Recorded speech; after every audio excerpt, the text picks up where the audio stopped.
Merci d'être avec nous sur TV5 Monde. C'est le moment de votre grand angle.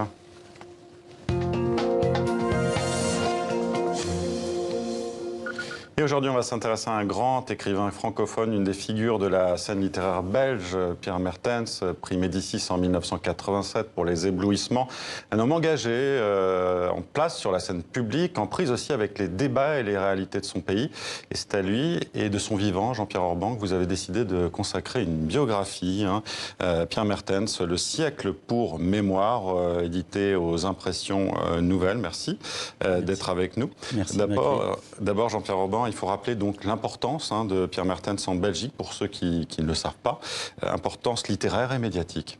Oui, littéraire, certainement. C'est un écrivain d'une œuvre d'une ampleur considérable qui touche aux romans, de grands romans, de longs romans, à la nouvelle, au théâtre, à l'opéra, au scénario et aux essais. Beaucoup d'essais littéraires, ça c'est pour le côté littéraire.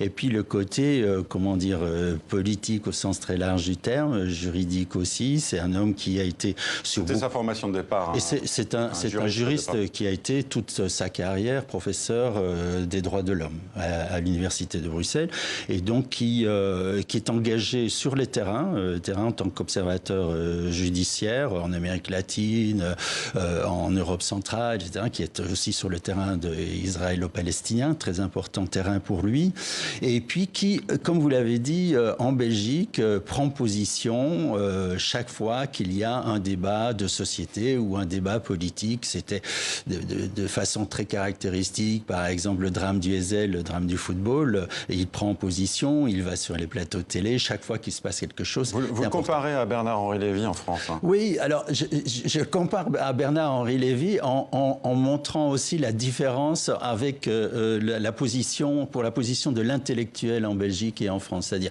l'intellectuel en Belgique doit rester à sa place, en quelque sorte. C'était pas un pays où on aime beaucoup les débats ouverts publics. Et si on est en plus créateur, romancier, artiste, on n'a pas à prendre position au niveau politique. C'est donc un anti, à ce niveau-là, anti-BHL, mais c'est un intellectuel, et c'est une position très rare, un intellectuel en Belgique qui prend position sur tout.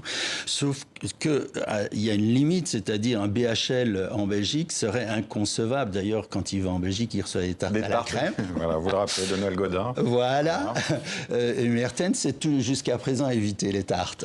Mais il agace parfois pour ces raisons-là. Mais c'est aussi pour cette raison que moi, j'ai eu envie de l'ausculter, en quelque sorte. L'ausculter, oui. Et est-ce que c'est aussi une admiration au départ qui vous a poussé à entreprendre ce travail titanesque, Votre biographie fait plus de 400 pages. Je crois que vous avez commencé ce travail il y a 7 ans. Vous l'avez rencontré régulièrement. Oui, c'est une admiration, une fascination ? Alors, c'est quelqu'un qui a compté pour moi.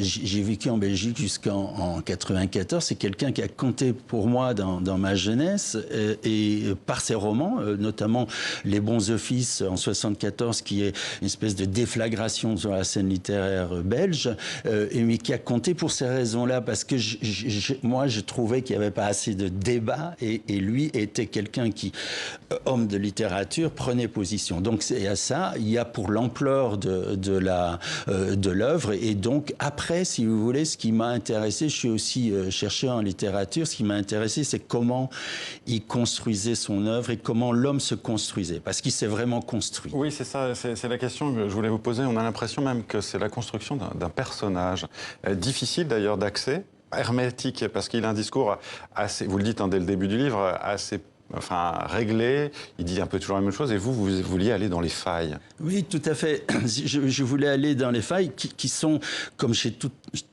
un chacun, qui sont nombreuses, évidemment, des failles qui viennent de son enfance, de sa jeunesse, et qui font aussi la richesse. C'est toujours les failles, surtout chez un artiste qui fait la richesse, c'est les failles qui font la richesse, et c'est ça que je voulais aller. En fait, au départ, c'est un peu par hasard, on s'est rencontrés pour un entretien, il a voulu continuer, moi j'ai voulu continuer, peu importe.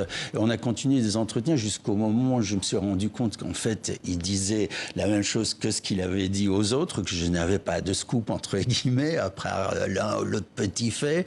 Et donc j'ai voulu aller hors de son discours et confronter son discours, sa construction de lui-même, qui est en donc en articulation complète avec la construction de son œuvre qui est très autobiographique, et j'ai voulu aller voir à l'extérieur. Une œuvre autobiographique, mais vous le dites, hein, ce qui est très intéressant avec lui, c'est qu'il n'est jamais très facile de savoir ce qui est faux. Ce qui est vrai, je crois que ça s'appelle le mentir vrai chez lui. Hein. Tout à fait. C'est aussi ça qui rend fascinant cet écrivain, cet homme. Oui, c'est le mentir vrai d'Aragon, et il dit toujours que la fiction est ce qui dit la vérité. Chez lui, c'est tout à fait vrai, parce que c'est dans ses romans qu'il se livre le plus, de façon la moins protégée. Enfin, la moins protégée quand on le connaît, parce qu'il y a la protection évidemment de la fiction. Et en fait, il y a une construction de l'œuvre littéraire et du récit littéraire autobiographique, mais il y a une construction aussi parallèle, articulée, c'est assez complexe, du récit de sa vie, avec parfois des inventions ou des fabrications ou de réécriture du passé. C'est plutôt ça, en fait. Ce qui est intéressant aussi dans votre livre, donc c'est effectivement cette jeunesse, comment on devient écrivain, puis c'est son rapport aussi à ses parents, qui sont aussi des figures importantes en Belgique. Hein. Sa mère a été une scientifique de renommée internationale. Son père, lui, était journaliste. Qui avait des velléités d'écriture, qui a un petit peu publié, mais pas trop, et qui avait une espèce d'admiration sans borne pour son fils. Vous parlez même à un moment, je crois, de soumission, peut-être, par rapport à son fils. Il disait, Guy Mertens disait, je suis le père de Pierre Mertens. C'est incroyable. Oui, c'est assez incroyable, les rapports.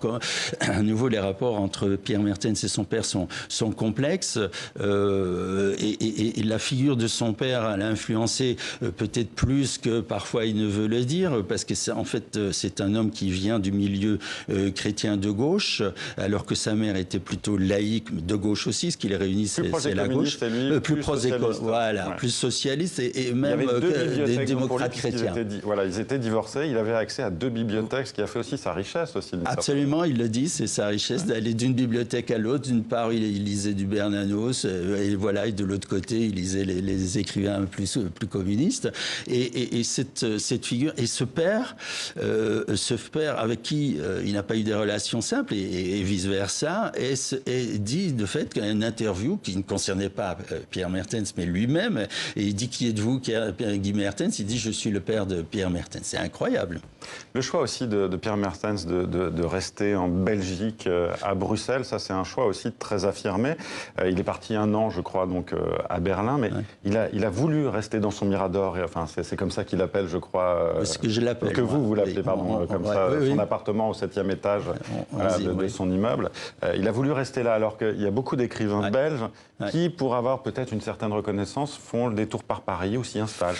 Oui, exactement. Alors, vous parliez d'admiration. Il y avait de l'admiration. C'est une des raisons pour lesquelles j'ai voulu travailler sur Pierre Mertens. Mais il y a aussi des questions avec lesquelles je venais, des questions qui sont anciennes. Ils sont aussi du temps où, puisque je vous dis, moi, j'ai quitté la Belgique en 94. J'ai écrit aussi. Et je me suis toujours demandé pourquoi cet homme était resté là. Et s'il aurait eu un succès plus important encore en allant en France, alors qu'il a eu des propositions éditoriales très sérieuses pour venir à Paris, et que c'était, comme vous dites, à une époque où il n'y avait pas le Thalys, on ne faisait pas en 1h30, à une époque où les écrivains belges francophones allaient généralement à Paris. Et il y a un vrai paradoxe, et un paradoxe encore plus important, parce que c'est un des écrivains qui a le plus fustigé, parfois insulté la Belgique, les Belges, en disant baisse petit, des champions de ski sur surface plate. Ah oui, c'est terrible cette phrase, vous la citez. Je la cite, c'est incroyable, des vulcanologues de volcans éteints, enfin, et qui est resté à travers tout en Belgique, et qui dit encore aujourd'hui qu'il y a eu beaucoup de velléités de partir, mais il y a eu comme une espèce d'élastique qui le retenait. Moi, je finis par croire qu'il y a une espèce de cordon ombilical qui ne coupe pas et qui reste en Belgique, alors qu'il a, à nouveau, autre paradoxe, beaucoup voyagé. C'est l'écrivain belge francophone de sa génération qui est le plus ouvert au monde. Quelle relation vous avez avec lui aujourd'hui? Alors les relations, vous imaginez qu'en 7 ans de relations, ça a été compliqué. C'est passé de la chaleur à la méfiance réciproque, d'autant que je tenais à ce qu'il ne lise pas le texte. Vous lui avez juste donné, je crois, l'an dernier, c'est ça? Ben, on lui a donné, ouais. l'éditeur et moi, Benoît Peters, l'éditeur et moi, on lui a donné au moment où ça partait chez l'éditeur. Chez l'imprimeur, pardon. Donc, impossible de le modifier. Il a d'ailleurs voulu modifier en dernière minute un ou deux mots. C'était plus possible. Il y a forcément quelques erreurs. Je prenais le risque d'erreurs factuelles. Mais il était très important pour moi de maintenir cette position parce que c'est quelqu'un qui, comme je dis, bétonne son discours. Comment il a réagi au livre, justement, à part ces volontés de modification-là? Ben, écoutez, il a réagi de façon... ça a évolué. Il a réagi de façon assez inquiète, très inquiète au début, téléphonant à tout le monde. Oui, parce que vous avez rencontré tout son entourage. Alors, j'ai rencontré tout son entourage et lui a téléphoné à tout son entourage en disant « Qu'est-ce que tu penses de ça? Qu'est-ce que tu penses? Est-ce que ça va me faire du tort ?» On s'est rencontrés une semaine après qu'il ait reçu le texte dans un restaurant qui est son restaurant en quelque sorte, et on a fait une espèce de point où on s'est dit les choses entre quatre yeux, comme il dit. Voilà. Et puis après, il a été rassuré par l'accueil positif de la... Très positif. Ouais. Voilà. Merci Jean-Pierre Auban d'avoir été avec nous. Je rappelle donc que votre livre Pierre Mertens, Le siècle pour mémoire, est édité aux Impressions Nouvelles. C'est une très belle biographie, très littéraire aussi. Merci d'avoir été avec nous. Merci.